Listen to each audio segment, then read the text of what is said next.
from the road leading up to the buildings in my area, a well-built youth shot out and ran frantically up the stairs of the adjacent building. He disappeared from sight, and the mob worked its way closer and closer to a cluster of buildings.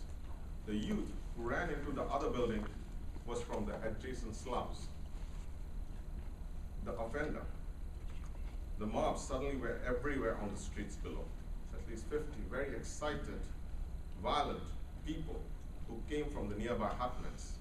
They fanned out around a set of 4 houses in our block, scouring the roads and gardens around the houses. The mob was like a giant rabid stray dog looking to bite anybody who came his way. The youth who had disappeared into the masala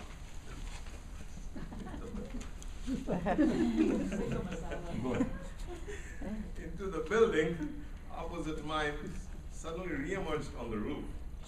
He looked around cautiously and at the streets below. The storm was scouring the streets and had not seen him. He cautiously and balefully peered at the streets below. Suddenly he saw me on the roof opposite. We both froze. He was not very much older than me. He looked ferocious with anger and fright. I sat stone still on my perch, looking at this fierce youth with blood on his clothes and bloodlust in his aura. I was the only one who had seen him. This intense movement must have generated some electricity, and suddenly somebody on the streets below discovered the youth. The crowd made a beeline for the flats where he had taken shelter. They scrambled up the stairs. The youth had no way out.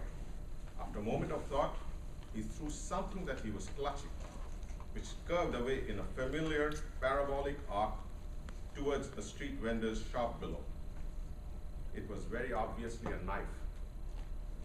The blade was shiny, but in the fleeting moment of its flight, I caught an unusually good look at its handle.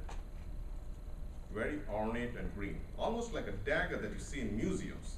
It floated away in the harsh, bright sunlight and landed within a few feet of the vegetable vendor lady's shop. She was also looking at the commotion, and without hesitation, picked up the knife and took it inside her shop. She came back outside, and I could not see the knife or dagger in her hands anymore. Again, she was a spectator like me. The youth was frantic now. Within moments, the crowds would be swarming onto the terrace. He made a quick decision, lofted himself up the terrace wall, landed on the cornice, and with practiced ease, or maybe desperation, climbed down back into the back veranda of the house on the top floor.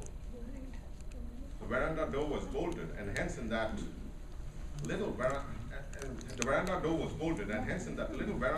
he crouched, hoping that the eyes who were searching for him, he could evade the eyes searching for him. The fronds of coconut trees and neem trees kept him protected from view and from the people below, and while he was making his maneuvers. Not for long though. Within a few minutes he was discovered, and the crowd was out for his blood. They came at him from the top and from the bottom. It was shocking to see how easily these people could traverse up to the 3rd floor using the ledges and cornices and verandas along the way.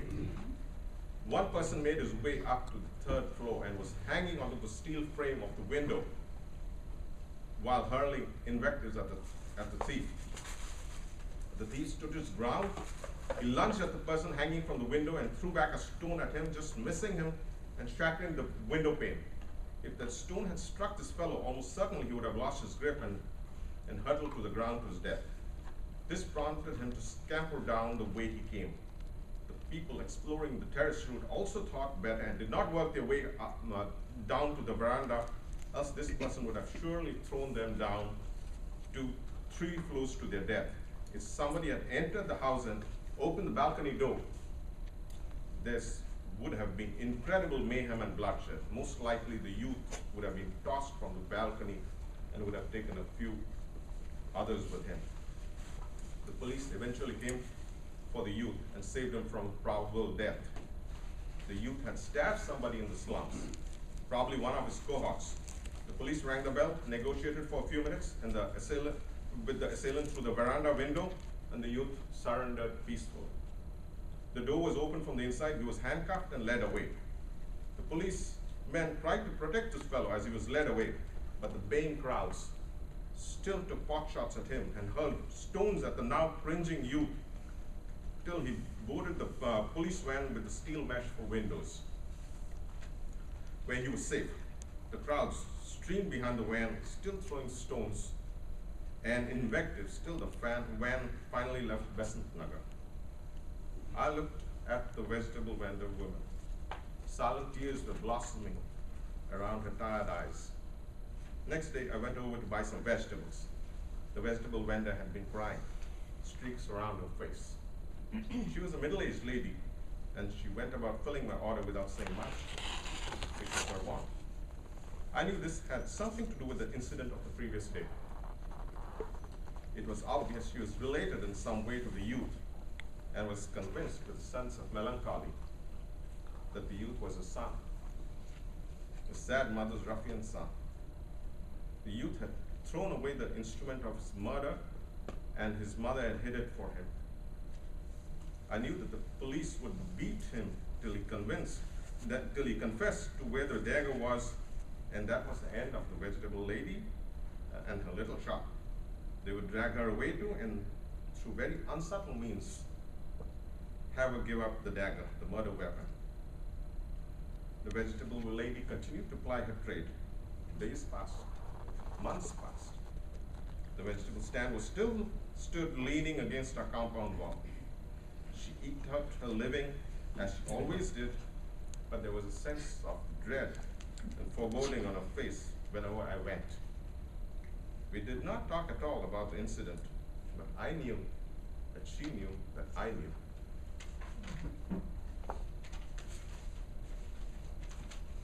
I left Madras, and after many years went back to shop at that little vegetable shop.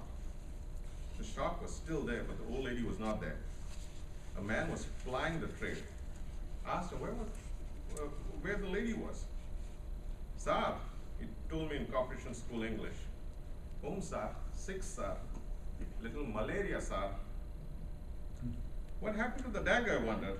What happened to his son, I asked. He froze. He looked at me. We both recognized each other from the rooftops many years ago. He broke into a smile. Sir, I in prison for about 5 years, sir. I was shocked. Only 5 years for murder? 3 years for stealing, sir. 2 years, no trial. What about the murder charge? I asked. No murder, sir, only stealing. He was grinning. I guess what I heard was either hyperbole or an unreported murder. Or more likely that the person who was stabbed survived but never reported the stabbing. He turned and brought out something from behind him. The green ornate dagger. Famous dagger, sir. Mysore Maharaja's dagger, sir. I steal from the thief who stole this, sir. Don't tell anybody, sir. They beat me in prison, sir. But I said, I only stole 100 rupees. 100 rupees, 3 years prison, sir. Came out from prison a month ago. He was actually proud of this. Probably since he had probably stabbed the original thief and relieved him of the dagger. My Amma kept this for all these years very carefully. Now we are rich, sir. He chopped up the heads of the carrot stalks with the dagger and unloaded the carrot bunch into my bag. My Amma told me, sir, only you know about the dagger, sir. There was a glint in his eye, as cold as the one from many years ago. He handed over the bag to me. Come again, sir.